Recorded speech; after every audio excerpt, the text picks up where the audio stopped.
Doon muna tayo. Magsusona na presidente. Magsusona na presidente, putang ina, mabibis ko pa. Magsusona presidente, kaya lungkot na lungkot yung second lady na si na si Claire Castro kasi magsusona na yung jowa niya na si Bongbong. Tanginang yan. Wala pa nangyayari. Tapos lumalabas pa siya, may kasalanan. Lungkot.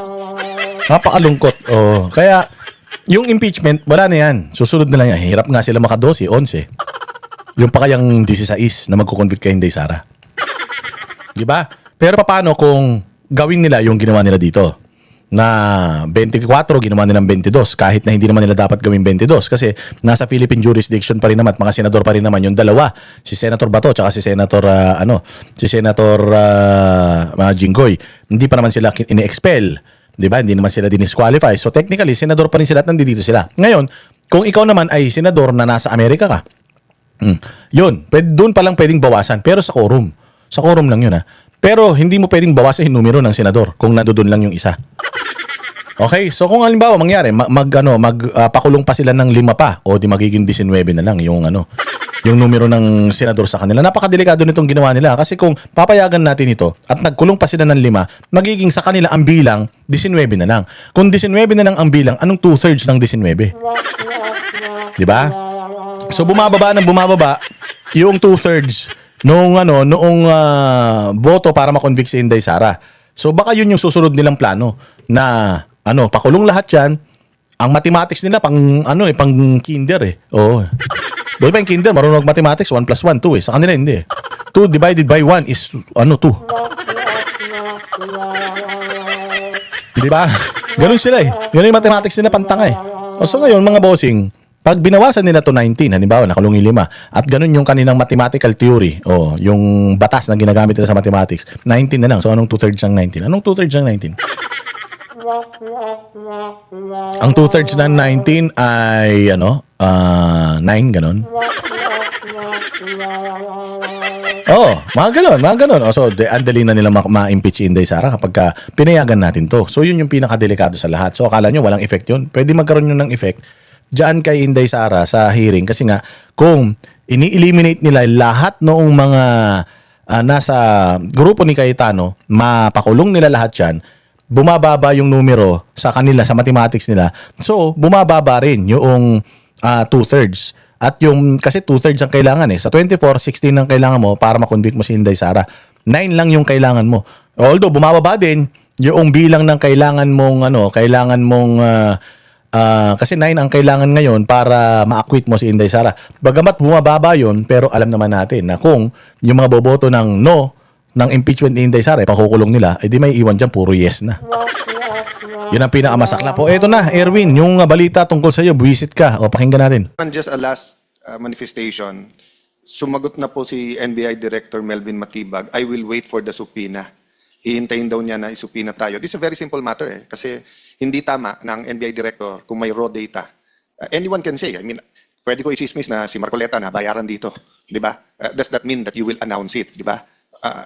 Senator Marcoleta can say, si Cayetano, ganito, ganyan-ganyan. No? But to come from the NBI Director while we are hearing is alarming. That's why I invited him here. You don't need a subpoena to come here and just tell us plainly, di ba? Na eto, that's why I believed it dahil nasabi ko. Unless nga marites lang yung pakay. So I'll put that on the record, Mr. Chairman, because this is a serious matter. I don't know what is more serious than this matter except for the economy during this time. So I hope we'll all take this seriously at hindi mangbaboy yung mga ibang institusyon. Kaya nabababoy din yung kanilang institusyon. Thank you for your time, Mr. Chairman, and thank you for handling this committee. Balikan ko lang itong mga members ng House of Representatives na pinangalanan ninyo sa inyong pinagsamang salaysay. Pwede bang isa o dalawang magsalita sa inyo? Paano nyo natukoy na itong mga taong ito ay nakatanggap ng pera mula sa Unit 8 or Unit 9, Polo Club Townhouse, o kaya naman sa House of Representatives? Iba-ibang lugar ito eh. Banggitin ko uli, Benny Abante, Sia Adyong, Jose Alvarez, Jojo Ang, Julien Baronda, Ace Barbers, Ching Bernos, Arlene Brosas, Franz Castro, Joel Chua, Dalipe Manix, at Delima Laila. Hindi pa siya congresswoman noon, kagaya na sinabi nyo, pero nakita nyo sa ibang pagkakataon. Dan Fernandez, Janet Garin, Don Gonzales, J. Kong Hun, Jervil Luistro, Sino tong mga to? Ito yung mga maiingay. Itong Luistro, ang kapal ng muka. May utang na 8 milyon sa mga Carpio Duterte. Nakatanggap ka na ng maleta, hindi mo pa binayaran yung 8 milyon. Putang ina, ibang klase ka, ma'am. Pasalamat ka ng pasalamat kay Martin Romualdez, hindi ka pa nagpapasalamat dito sa mga inutangan mo. Walang hiya ka, hindi nakakulong yung asawa mo ngayon dahil sa kanila. Tapos di mo man bayaran? Gago ka, kinuha mo silang abogado. O tas di mo sila binayaran, sasabihin mo na, wala naman ako nakikitang pleadings. Eh, tanga ka pala eh. Kung kinuha mo silang abogado, tas wala kang nakikitang pleadings, putang ina, ba't mo pa sila kinuha ang abogado? Abnormal ka pala eh. Sobrang sinungaling, sobrang kapal ng mukha, oy. Nakatanggap ka na pala ng maleta, ang maleta yung natanggap mo. Kaya pala napakasigasig mo. Oh, tapos hindi ka magbayad ng utang mo.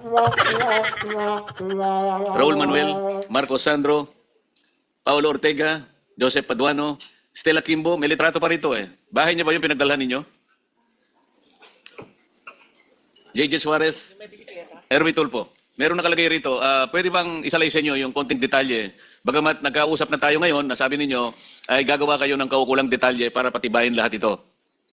Atty. Baligot, sino kayang pwedeng magsalita para lang itong mga binanggit nating paano nyo nakita at anong pagkakataon, maliit na ba ang tinanggap, karton o shopping bag o expandable envelope na kagaya ng binabanggit nyo sa maraming paragraphs ng inyong pinagsamang salisay? Your Honor, yung sa HOR po, lagi po kaming nagdadala dyan. Isang van po, bulletproof, na puno po ng, hindi naman po puno. Doon po namin nilalagay yung mga paper bag po. Para kanino?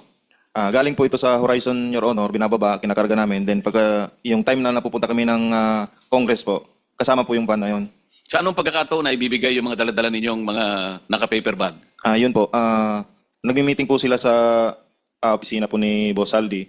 Then pagkatapos po noon, nakikita na po namin na yung dala po namin mga paper bag galing Horizon po, dala-dala na po nila, bit-bit na po nila. Kung hindi man sila yung EA po nila. Dahil kabisado ninyo, Ayan ha, tinan mo, ito. Bibigyan ko kayo ng isang example ha. Matagal na to. Matagal na na-expose to, hindi lang pinakinggan ng mainstream media. Alam niyo sino-sinong unang-una na nag-expose nito? Ha? Alam niyo kung sino? Si Arnie Tevez. Ipatawag niyo dyan si Arnie Tevez. Ipatawag niyo siya dyan. Kasi natatandaan ninyo, nung si Arnie Tevez kinasuhan nila, in-expel nila dyan sa Congress, pinatanggal nila dyan sa Congress. Alam niyo kung bakit? Nagsalita na kagad si si Arnie Tevez noon. Sinabi ni Arnie Tevez na nagkakabigayan ng paper bag dyan. Na ang bagman ni Romualdez, kasi tinitira siya ni Romualdez kasi gusto ni Romualdez makuha yung distrito niya. Nung tinanggal kasi si Arnie Tevez na congressman, si Romualdez ang naging substitute niya diyan. Oo, naging interim congressman ng distrito ni Arnie Tevez kasi nga malakas ang sugal diyan sa probinsya na 'yan. Malakas ang diyan, yung small town lottery STL. Oo, malakas diyan. So ngayon nga, bali-balita ko nga ang may-ari na daw ng mga sugal diyan, yung Janice Digamo, yung congresswoman na din ngayon Di umano hindi ko alam kung totoo yan. Pero nilabas na rin yan nila noon. Pero ito, babalik tayo. Yan yung sinasabi ni Arnie Tevez noon na ang bagman ni Romualdez si Zaldico. At si Zaldico, dalawa daw sila noon actually Silang dalawa daw ni Zaldico ang tagahatid ng pera. At bago daw ang adjournment ng bago daw ang recess ng Congress, ang haba-haba daw ng pila dyan sa opisina ni Zaldico dahil namimigay daw siya ng paper bag, milyon, 5 million daw ang binibigay niya bawat isang congressman na kakampi nila. Yun ang sinasabi ni Arnie Tevez. Papuntay niyo si Arnie Tevez diyan, gusto niyo malaman? Yun na yung inilabas niya noon.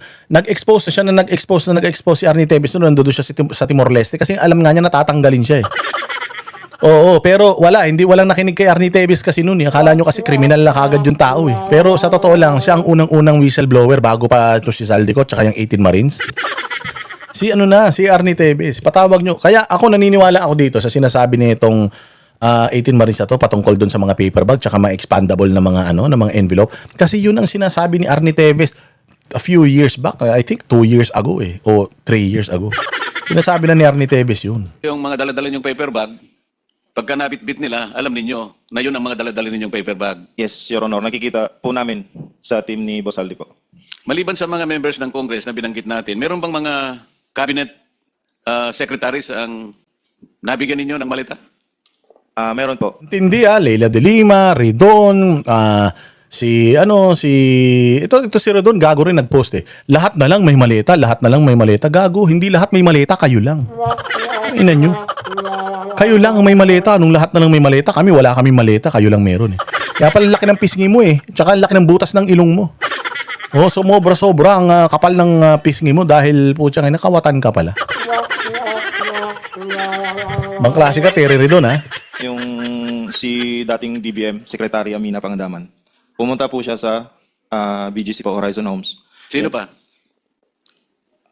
Sa akin po, yun lang po ang nabigyan. Sa inyong mga ibang kasama, ngayon natatandaan ba kayo na secretary ng cabinet na nabigyan ng maleta o anumang kahon o paper bag o envelope o anumang container ng pera? Yes, Your Honor. Ako naman po ang nagpipick up weekly doon sa 20th Banaba sa Forbes Park kay Secretary Francisco Chulaurel Jr. Kasama ko po yung si Tapor Ligotesa, si PR Joey de Guzman, tapos dinadala namin sa bahay ni Joey de Guzman din po. Teka muna, cabinet secretary pero meron kayong binabanggit na media? Ganun ba yun? Paano yun? Yes, sir. Kasi PR media niya si Joey de Guzman, sir. At pagkatapos kong mag-duty doon, sir, kasi nalipat ako sa ibang assignment sa asawa ni boss, kung saldi ko, kay Ma'am Mylene Arco. Ang pumalit sa akin naman si Taberdo, which is the same activity pa rin, sir. Kumukuha pa rin sila ng paper bag doon every week.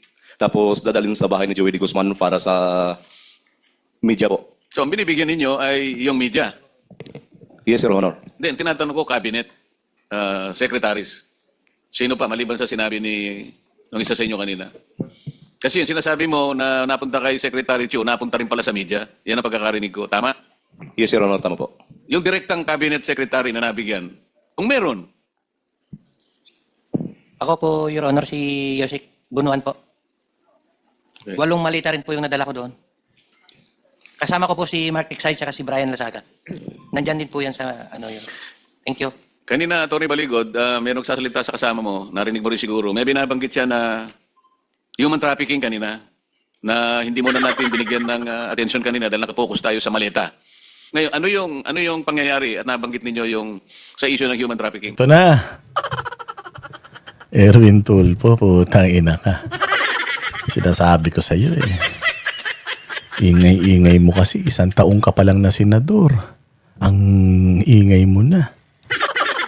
Eh kung sana 1 taong kang senador, nanahimik ka, nag-aral ka, tinignan mo yung kalakaran, eh kaya lang, dahil nga, tinan nyo, kayo ang bahalang magtimbang.